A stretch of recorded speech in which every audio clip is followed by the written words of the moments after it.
Last meeting, the board adopted the tentative budget, and we provided an overview to the folks that were here at the meeting and to the community. And so until we get through to the adoption of a final budget, which will be in May, we have an opportunity for discussion, to talk about any recommendations for modification. And if there are any of modifications that board members want to put forth, we'll maintain a list, and at some point what we'll need to do is we'll have to take consensus on items. Ultimately, we have to arrive at a balanced budget. So anything that goes in, something has to come out, and we'll go from there. I have one item. Does anybody have anything for this? 'Cause I have one item from the budget I did want to discuss this evening. There is a position for an efficiency, someone to be in charge of, I guess, energy efficiency, et cetera. I would instead prefer that we think about a consultant for this cycle and take a more measured approach to getting there. First of all, I mean, our efficiency is tops, and we hear that every year. We can always use a fresh look, though, I think, at whether we're being efficient enough. I don't know that I'd be ready to have a full-time person in-house to do that yet. I think what I would like to do, also to get a wider array of views, is think about maybe a consultant to come in and have a look-see, work with our people, the relevant folks that would be that would all have a say with the efficiency, and report back to us. And from there, that report could give us suggestions. It could say we should have somebody in-house. It could give us a variety of suggestions. That would be my my preference for this budget cycle, that we think about that. Mrs. Becker? Todd, as you were saying it, you took the words right out of my mouth. I was thinking consultant. Because we always need to keep in mind when we add a position, it becomes part of our permanent record, so to speak, our permanent roster. And we certainly never want to be deficient in an area where we need more supervision or more advice. But I think a consultant would absolutely be the way to go in this case, because I had some hesitancies about the position to begin with. But like you said, if the data shows up that it's something that we're really lacking, but I think the consultant would absolutely be the way to go. We have had such success with consultants in other, yeah. I mean, in areas that have just Yeah. really put things into place. When Dr. Valesky's come on, he's had put some of those in place too, and I think they have worked well for us so far. Some of the recommendations have been staffing, and some of them have been efficiencies, whatever. I wouldn't mind that approach for this issue. I don't know if anybody else has any observations or thoughts. Good idea. Do you need a consensus? Dr. Valesky, did you have any? I don't know. Whatever the board's pleasure, we can certainly entertain that, and for this budget cycle, utilize the services of the consultant to see what we need to do, and that would drive future decisions. Anyone else? Okay, just, I guess, consensus on this issue, and Mr. Giuliano will make note. So how should we do this, just by roll or voice vote, or what would be the best way at the dais? Consensus. Okay, so consensus to replace, I guess, the staff position with a consultant that the administration will look for. All in favor? Any opposed? All right. Any other issues anyone has in the budget? We are going to be able to do this every meeting until when is final adoption? Final adoption will be May 10th. We'll need to really have a session, a real sense of where we're going by the public hearing, which is the 26th, because we'll need time to make modifications. That's the next meeting. Yeah. Okay, so we have one more shot, really, just so you don't go crazy with it. Yeah. Will Do we we get? want to talk at all about what we saw earlier this evening in terms of the hipster presentation? Yeah, that was pretty cool, I think. You want to recap, Mr. Figueroa, if you could recap, there is an item in this budget on the hipster management software, which we were able to preview. Okay. Now, Bernie says that it was not tentatively approved, or it was? It is not tentatively in Okay, the it's budget. a pending. Correct. And I did check on the cost, and it is an $8,500 annual cost. Is there a one-time upstart, or it's just 8,500? Okay, I got you, okay. This is software that would actually give us the ability to become more effective when it comes to reporting HIBs, reviewing HIBs, looking at trends, data. It also would help us in putting together in a timely fashion our state reports, which are mandatory. At this point, when we are creating and actually doing investigations, it is still a pen and paper situation for us, which takes a lot of person power to do. This would make us more effective in terms of our time and would allow our student assistance specialists to spend even more time with our students and less time on what is mandatory paperwork. So in that regard alone, I think that this has been something that at least I appreciate the board considering. Mr. Figueroa, would a software system like this eliminate errors in reporting? I have a couple. I'm going to assume it'll be more efficient that way. Right. It will. It will absolutely help. I mean, you can never say it'll eliminate errors completely, but what it'll allow us to do is to view ongoing information that's being put into HIB reports and reports that are being prepared for the state or for county or even for internal reports that we want. Now, would it, and I see Mrs. Blaylock in the audience. Mrs. Blaylock also helped us in putting this together. So if you have comments, feel free to come on up. You might be able to answer some of the questions too. Would it help us better identify kids at risk?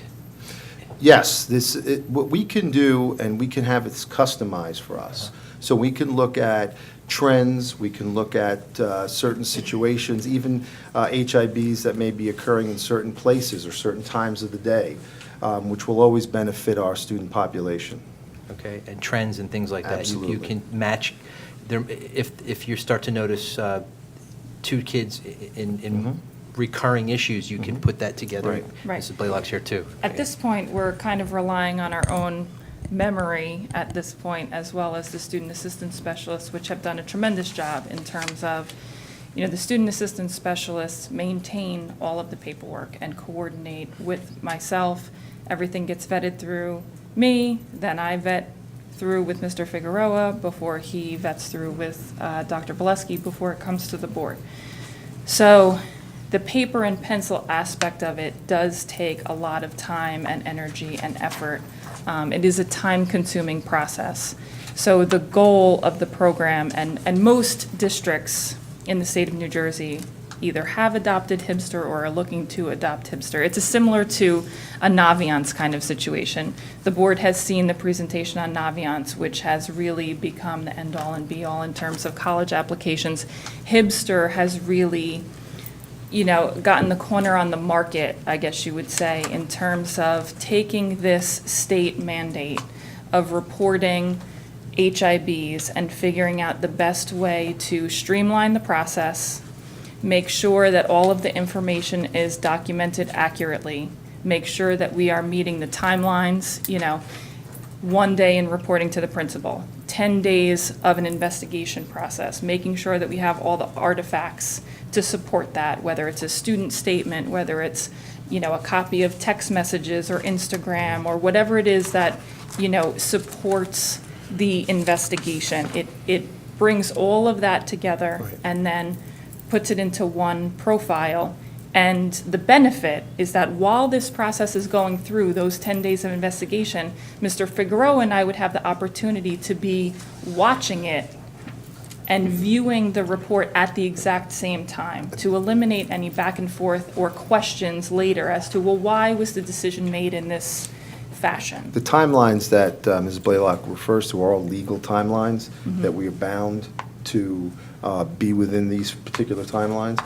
And what happens is when there are things that have to be added, or if we see problems with it, or there's something missing, we have to then have it sent back, reset, and we're always against the clock. So when there may be an issue at the school level where a student assistance specialist needs to handle the situation, we want the student assistance specialist working with our kids.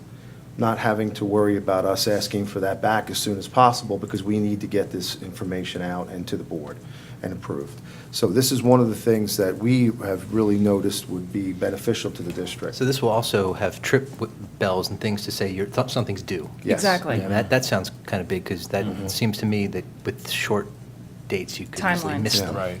Right. So there's a lot of notifications throughout the entire process, whether it be to the principal, to the student assistant specialist, as well as to kind of the three of us that monitor the HIB Right. process. You have these things pending in the queue. Here are the reports that are going on right now. We're able to all view equally what's happening. Any questions that come up, we can speak in exactly the time that it's happening, as opposed to waiting to the end of the 10 days to then question, well, why did we make this decision? Are we sure that it had an educational impact, or did it not have an educational impact? What was the distinguishing characteristic in this case? We can all be on the same page at this real time. And so that by the time it comes up here, questions are eliminated, we're sure that we have met the deadlines, legally that we're bound to. And in addition, I think a huge benefit is also being able to run those reports. When we have questions of whether or not there's hotspots in a particular location, or are we having, as a district, issues with a particular issue, such as name calling or things of that sort, we can do searches and we can determine, okay, here's the area where we really need to focus our training and our education moving forward, set goals for not only our staff, but also for our students in terms of moving forward to eliminate these kinds of behaviors. Sounds like we could probably at a future meeting use a refresher, at least for the public too, on what HIB is, to understand what we are required to do. Absolutely. And there's so many components to what we're required to do. Would you like us to do that after the budget adoption? Yeah, at some point, yeah. Okay, I think we'll that'd be a schedule good that. idea. Just to at least just go over high level, Okay. what our obligations are.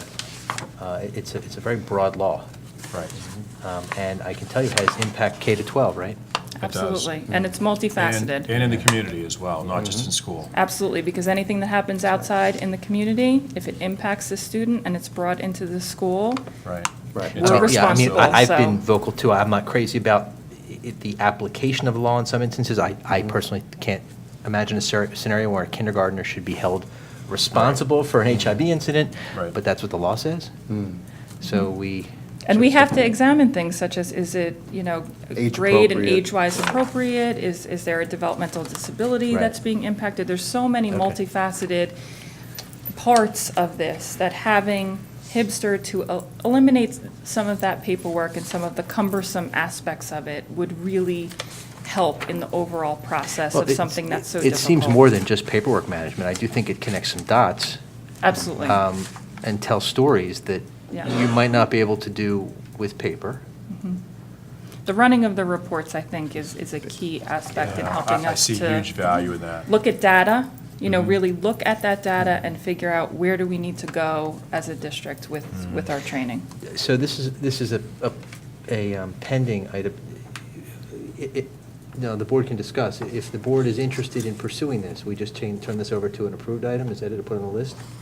Okay, so does the board want to have discussion about whether we want to pursue in this budget cycle, approve this, because it's pending? Can we give consensus for that? Is folks okay to that? Consensus to start this in the next cycle? Anyone opposed? Okay, now we have consensus to start this. So we've approved it, so we're good. Thank you. Thank I, you. as always, appreciate the board's support. I thank you for allowing Ms. Figueroa and I to bring in the representatives so that you could hear some of the aspects Yeah, of the and- program. and So we I invite you to appreciate keep that. us posted on HIB throughout the district periodically, anyway, just Absolutely. short of the reports we have, just so we kind of know what's going on. Right. And how this is working in conjunction with that. Do you since mean it- the reports where you actually have to check a legend for every item in the report before you realize its significance and its impact? Those reports, Yeah. not a fan of the show, yeah. Yeah. Thank you. Thank you. Would the board like to have a presentation or update of HIB after Hibster is implemented, and maybe we go through a couple of Yeah. investigations? Yeah, That works. absolutely. Yeah, why not? We'll And make that combine that with the Yes. rollout of Hibster? Yep, Let's plan for that, then Okay. we'll do All that. right. thank you. That works. Good suggestion, Dr. Gillespie. Okay. Anything else? Anyone else?